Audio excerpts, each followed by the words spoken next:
एक राजा था। उसका मंत्री भगवान का बहुत बड़ा भक्त था। कोई भी बात होती तो वह यही कहता कि भगवान की बड़ी कृपा हुई। एक दिन राजा के बेटे की मृत्यु हो गई। मृत्यु का समाचार सुनते ही मंत्री बोल उठा, भगवान की बड़ी कृपा हुई। यह बात राजा को बहुत बुरी लगी, पर वह शांत रहा। कुछ दिनों बाद राजा की पत्नी की भी मृत्यु हो गई। मंत्री फिर बोला, भगवान की बड़ी कृपा हुई। इस बार भी राजा को गुस्सा आया, मगर वो शांत रहे। एक दिन राजा के पास एक नई तलवार बनकर आई। राजा तलवार की धार की जांच कर रहे थे। अचानक उनकी अंगुली कट गई। मंत्री पास में ही खड़ा था। उसने फिर कहा, भगवान की बड़ी कृपा हुई। राजा के भीतर जमा गुस्सा बाहर निकला और उसने तुरंत मंत्री को राज्य से बाहर निकल जाने का आदेश दिया और कहा कि मेरे राज्य में अन्न जल ग्रहण मत करना। मंत्री फिर बोला, भगवान की बड़ी कृपा हुई।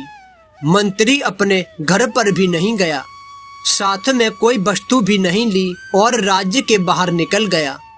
कुछ दिनों बाद राजा अपने साथियों के साथ शिकार खेलने के लिए जंगल में गए। वहां जंगल में डाकुओं का एक दल था। उस दिन काली देवी को एक मनुष्य की बलि देनी थी। संयोग से डाकू ने राजा को देख लिया और उन्हें पकड़ कर ले गए। बलि देने से पहले डाकुओं के पुरोहित ने राजा से पूछा, तुम्हारा बेटा जीवित है? राजा बोला, वह मर गया। पुरोहित ने कहा कि इसका तो हृदय जला हुआ है। पुरोहित ने फिर पूछा, तुम्हारी पत्नी जीवित है? राजा बोला, वह भी मर चुकी है।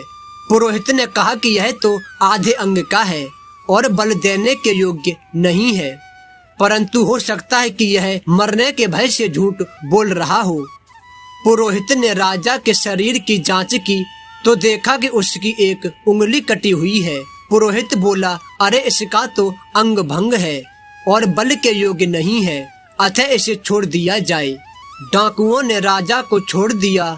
राजा ने नगर लौटते ही अपने आदमियों को आज्ञा दी कि हमारा मंत्री जहाँ भी हो उसको तुरंत वापस लाओ, क्योंकि राजा को उसकी बात समझ में आ गई थी कि जो कुछ भी होता है अच्छे के लिए होता है।